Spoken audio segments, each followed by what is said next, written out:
It's very easy to get depressed around this, but sometimes the fact that we're upset is a sign of mental health. The fact that we have not been upset about these things is the lack of mental health. Welcome to the first episode of a special interview miniseries, Changing Finance and Financing Change. In order to jumpstart the economy after COVID-19 and make real transformation feasible, the Rethinking Finance Hub of the Club of Rome is consulting with some of the brightest world leaders to capture their ideas. Today, Dr. Marianne Williamson interviews former 2020 U.S. presidential candidate, best-selling author and philanthropist Marianne Williamson on her ideas for systemic change. Enjoy. In a post-COVID-19 world, how can we jumpstart the economy and avoid going back to old ways, the trickle-down system that did not work as we saw after the financial crisis? I think millions of people now recognize that this did not come out of nowhere, that the vulnerability, at least in my country, to this virus was the product of bad policy. In my country, 37 out of 47 pandemic centers had been closed. There had been a diminished investment, not only in science and medical research and the scientific and healthcare systems that were necessary should there be a global catastrophe, but across the board, not just in terms of pandemics, also in terms of nuclear power, also in terms of climate and weather catastrophe. We have been skating on very thin ice for a very long time. People recognize this, and they know, therefore, that going back to quote unquote normal is going back to a state of systems vulnerability. So this is a very good time for us to think about ways that the system needs to change in order that this level of vulnerability would not exist in the future. In the United States, this definitely has to do with our healthcare system, and it has to do with all kinds of ways in which economic justice becomes more of a priority. In my country, we already had a situation where 40% of Americans could not afford an unexpected $400 expenditure. The day of that unexpected expenditure has now come and gone. And so we have food banks that are overwhelmed. We have a coronavirus bailout package that perpetuates the same unjust system that gives to the few at the expense of the many. And whereas we already had tens of millions of people living with chronic economic despair, that number will actually be exponentially increased the longer this problem goes on. So our need to interrupt all of those patterns through the appropriate research, the appropriate systems, a change in our healthcare system, a greater availability of higher education, a removal of the burden of these college loans will be urgently needed, or a level of chaos could await us unlike anything we have seen in the modern era. So how would you, in what order would you do this? How would you prioritize it?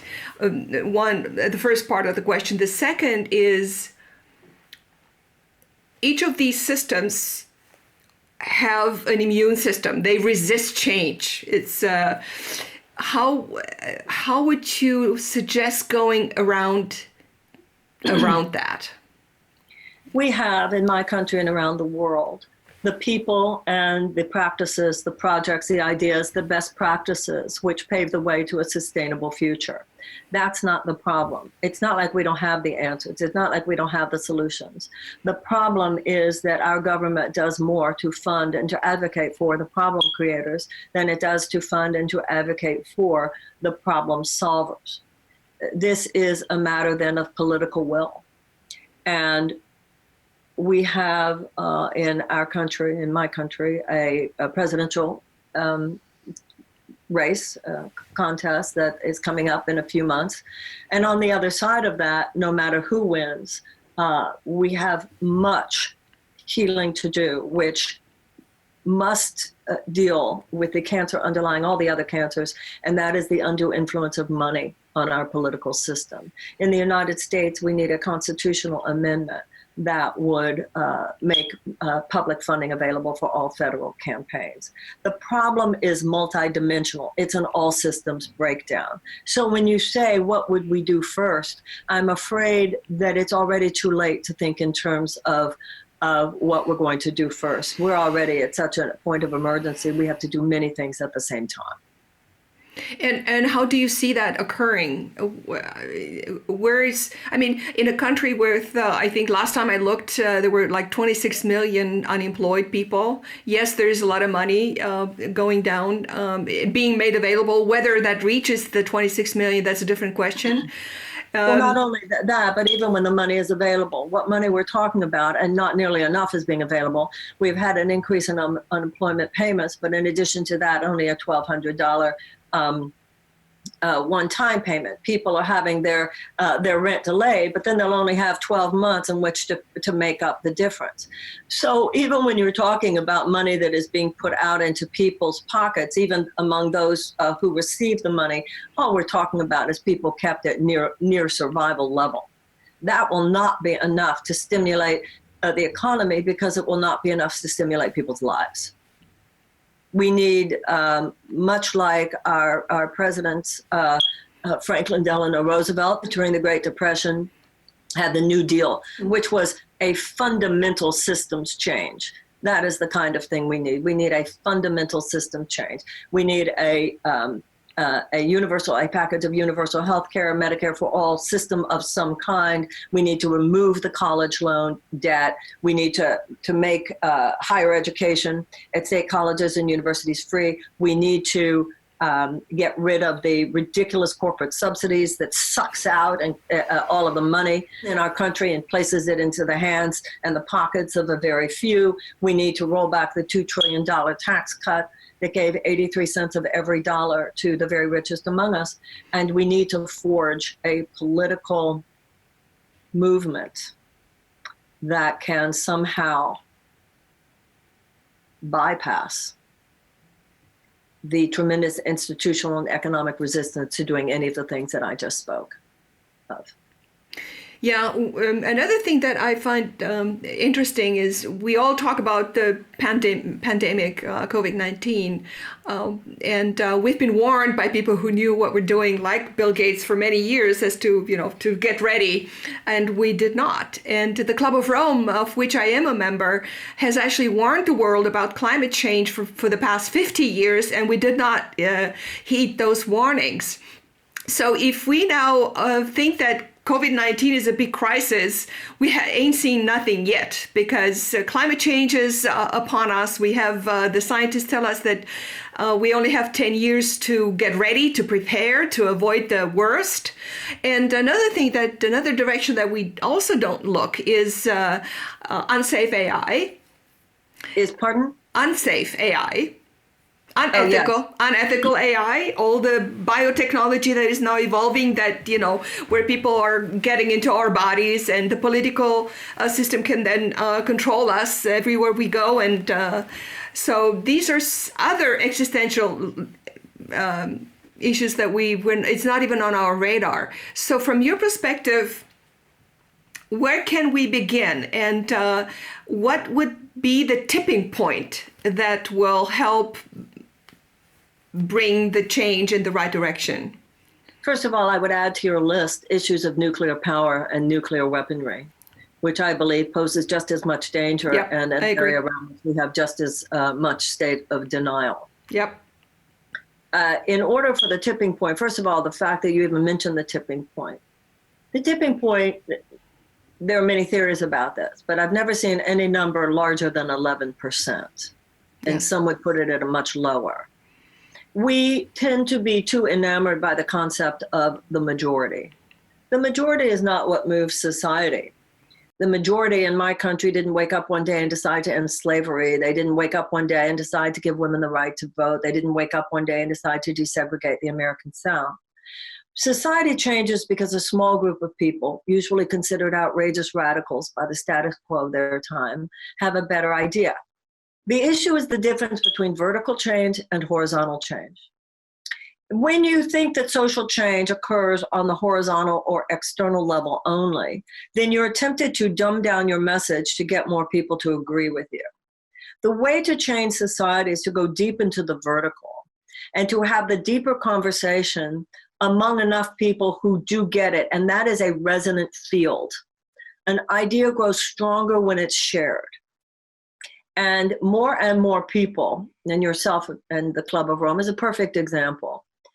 Enough people now are gathering with a high level of not only intellectual understanding, but financial and material resources to operationalize some of these changes.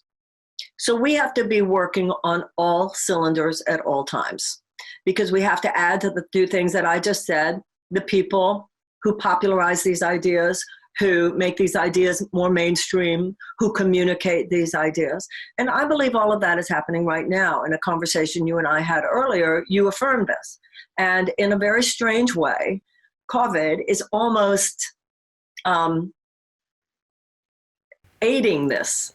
A dress rehearsal. Well, not only that, but there is so much superficial clutter that dominates our regular day-to-day lives normally that has fallen away. We run around so much. We're an adrenaline-based civilization, and in many ways, addictively so. And in many ways, we run around like chickens with our heads chopped off because we're avoiding the deeper work. The deeper work of looking not only at ourselves, but also at the state of the world. Because when we do that deeper work, it's not comfortable. Many of the things that you're talking about here are painful to look at and painful to think about how, my God, we should have been working on this stuff assiduously for the last 25 years. It's very easy to get depressed around this, but sometimes the fact that we're upset is a sign of mental health. The fact that we have not been upset about these things is the lack of mental health. So I think we all have to have compassion for ourselves, compassion for each other, but at the same time refuse to coddle, either in ourselves or in other people, the level of distractedness and superficial preoccupation which would keep us from rising to the challenge that we face with at this time. This initiative, the high-level consultation of the Financial Hub in the Club of Rome, has the intention to find ways to finance change in order to change finance as well. So, who would you think should we partner with? What organizations or people, in order to get to that 11% tipping point or whatever it is? If it's less, I should be very happy. Well, certainly in my country, there are alliances. Even de Tocqueville, when he spoke about America at the founding time of the founding of our nation, talked about how Americans have associations. We certainly have alliances. We certainly have groups. And anybody who wants to find them on the internet can, from environmental groups to economic equity groups to racial healing and reconciliation groups. Those groups exist in my country and in other countries. But I tend to think, at least in the United States right now, but this is global because this COVID is everywhere. There's an awakening, a frisson among people that is not so much about outer work. You know, there's an inner work that precedes the outer work. You have to have a deep hole in the ground before you can build a high building. And I feel that in the area of meditation, the area of deep reflection, the area of prayer. Blaise Pascal, the French philosopher, said that every problem in the world stems from man's inability to sit quietly in a room alone. In our loneliness, in our solitude, in our fear, in our reflection, we are reaching out to each other. You and me having this conversation is a bit of an example. We would have known about each other. We would have waved across the air. We would have known, we were on the same track, but we might not have felt the necessity to connect. That's what's different now. That at this point, it's not so much an age of data collection. In many ways, the era of data collection is over.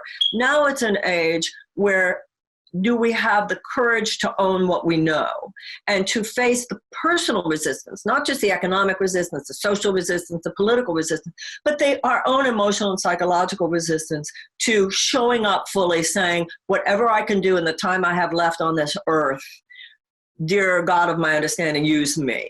That's number one, the personal. And number two, collaboration. It's an age of collaboration now.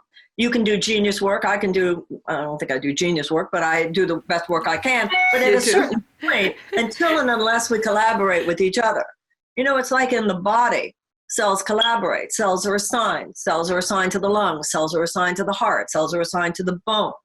And they collaborate with each other to serve the healthy functioning of the organ and the organism of which they're part. When a cell refuses to do that, when it disconnects from its natural intelligence that leads to that collaborative matrix, that's called cancer. That's called a malignancy. What is happening spiritually is that issue of disconnection from the collaborative matrix is a malignancy in consciousness as well as in the body. It is the malignant thought that it's all about me.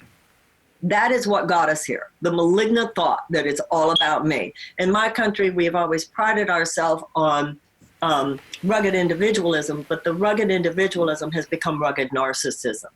So now the corrective impulse is, what have you got? What have I got? How can we put together what you have with what I have and exponentially increase the effect? Because people are awakening to the fact that all systems, whether it's the body or civilization, are endowed with an immune system. There's a bodily immune system, there's a psychic immune system, and there's an immune system within society. And each individual is an immune cell. And that awakening is taking place. Once that awakening takes place, our natural intelligence kicks in. And the best way, so that you would know where you go to the bone, you go to the lung, in societal terms means you help with education, you help with poverty, you help with economic systems, you help with climate change. And it is more than getting our guidance from external sources. It is a matter of prayer, meditation, the vertical work, even in personal terms, that gives us greater insight, gives us greater clarity, gives us greater intuitive understanding, gives us greater probability of attracting the relationships that would be most helpful and repelling the factors that would be harmful. And everything that I just said, I believe is happening as we speak. Wow, this is a beautiful note that we could end on, because I see it exactly as you do, and I think this is a wonderful way of getting rid of silos that are ego-driven and that have prevented us from reaching out to each other in the past. And it would elevate us to get to a level of transdisciplinarity, not even interdisciplinarity, but transdisciplinarity. Come up with the second tier. I'm with you. Wonderful. Well, thank you so much, my friend. It's an honor and a privilege to know you. And this is, I believe, the beginning of a wonderful conversation and work together, because we need to work together. And I would love to continue that. Thank you so much for your time. And I'm committed to that. And I look forward to the next time. We'll be in touch. Thank you so much. God bless you, Marianne. Bless you. Bye-bye. We hope you enjoyed today's episode. This is just the first in a new mini-series of high-level consultations by the Club of Rome. Subscribe now and allow notifications to see and hear new interviews as they come out. To stay up to date on Marianne Williamson, follow her on Twitter @MARWilliamson. For more information on Dr. Bossezon and her work, follow her @Marianne Bossezon and visit investment-turnaround.com.